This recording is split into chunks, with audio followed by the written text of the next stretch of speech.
काव्य की शोभा बढ़ाने वाले सहायक तत्वों को हम अलंकार कहते हैं। जो काव्य की शोभा बढ़ाते हैं, काव्य को सुंदर बनाने वाले जितने भी हमारे सहायक तत्व होते हैं उन्हें हम अलंकार कहते हैं। यहाँ पे हमारी दो एग्जाम्पल है, जैसे काले घटा का घमंड घटा। इसमें देखेंगे ये घटा दो बार शब्द आया है और ये घटा का दो अर्थ होगा, एक में बादल होगा और दूसरे में घटा मतलब कम हो गया। तो जाहिर सी बात है ये काव्य की शोभा बढ़ा रहे हैं, तो इसमें अलंकार है। जैसे जो शब्दों के माध्यम से अलंकार होते हैं उन्हें हम शब्दालंकार कहते हैं, जो अर्थों के माध्यम से होते हैं उन्हें हम अर्थालंकार कहते हैं। तो हम देखते हैं अलंकार के कितने भेद होते हैं। अलंकार के मूलतः दो भेद होते हैं और अगर हम ऐसे देखें तो ये तीन भेद भी हो जाते हैं। सबसे पहले बात करेंगे हम शब्दालंकार। शब्दालंकार शब्दों के माध्यम से काव्य की शोभा बढ़ाने वाले सहायक तत्व की उपस्थिति को हम शब्दालंकार कहते हैं। जहां पर हमारे शब्दों के माध्यम से काव्य का श्रृंगार हो या सुंदरता बढ़े वहां पर हम शब्दालंकार होता है। जैसे चारू चंद की चंचल किरणें खेल रही हैं जल थल में। तो जाहिर सी बात है यहाँ पे देखेंगे च वर्ण की आवृत्ति बार बार हो रही है और आप देखेंगे च, तो यहाँ पर वर्णों की आवृत्ति के कारण ये जो है शब्दों के माध्यम से आपकी सुंदरता बढ़ रही है, काव्य की शोभा बढ़ रही है। तो यहाँ पर क्या होगा, शब्दालंकार होगा। अब हम बात करते हैं अर्थालंकार की। तो अर्थों के माध्यम से जो काव्य की शोभा बढ़ती है वहां पर हमारा अर्थालंकार होता है। जैसे चरण कमल बंदव हरि राय, मतलब जो भगवान विष्णु के चरण है वो कमल के समान है, यानी कमल ही है, चरण कमल है। इसलिए यहाँ पर क्या है, अर्थ के माध्यम से काव्य की शोभा बढ़ रही है, काव्य का श्रृंगार बढ़ रहा है, इसलिए यहाँ पर अर्थालंकार होगा। अब हम बात करते हैं उभयालंकार। उभयालंकार जहां पर शब्द और अर्थ दोनों के माध्यम से काव्य की शोभा बढ़ती है वहां पर उभयालंकार होता है।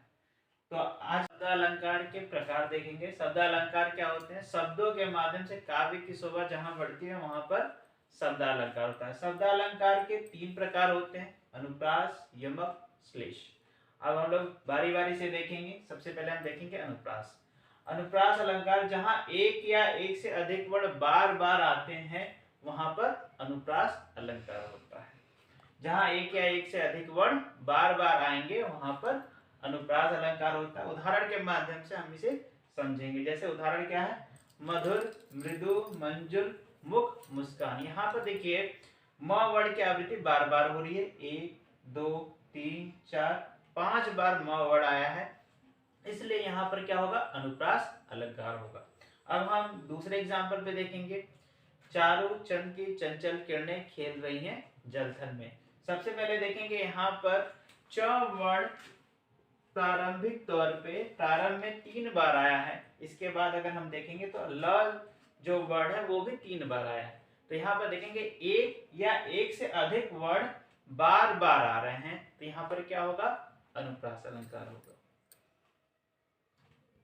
अब हम लोग यमक अलंकार के बारे में पढ़ेंगे। यमक का शाब्दिक अर्थ युग्म होता है और अगर हम बात करें तो यमक में एक शब्द की 2 या 2 से अधिक बार आवृत्ति होती है, बार बार आता है, परंतु उसका अर्थ अलग अलग होता है।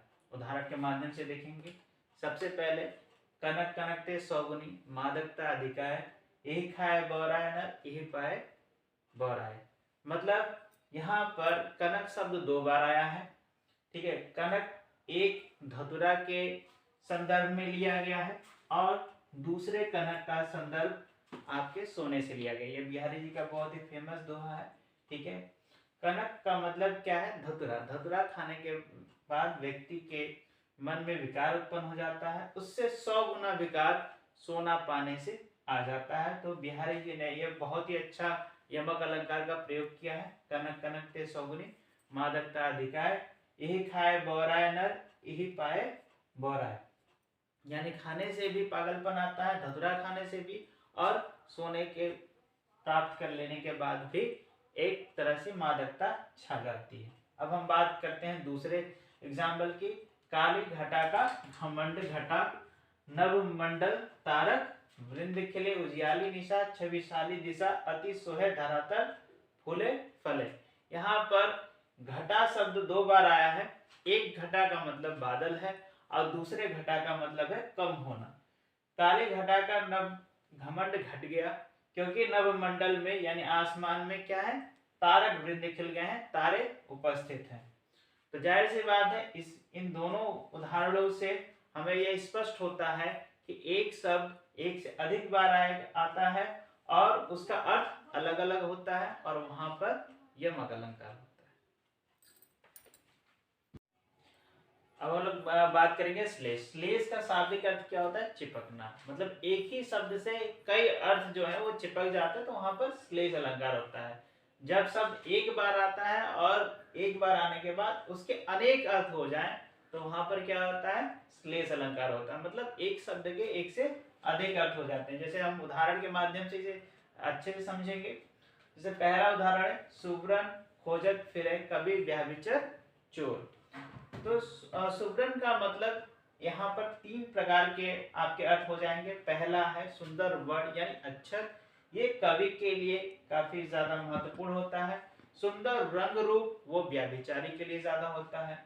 स्वर्ण यानी सोना जो है वो चोर के लिए ज्यादा हो जाता है। तो यहाँ पर सुवर्ण शब्द एक बार आया लेकिन उसके 3 अर्थ हो जाते हैं। सुवर्ण को खोजत फिरे कभी व्याभिचर चोर।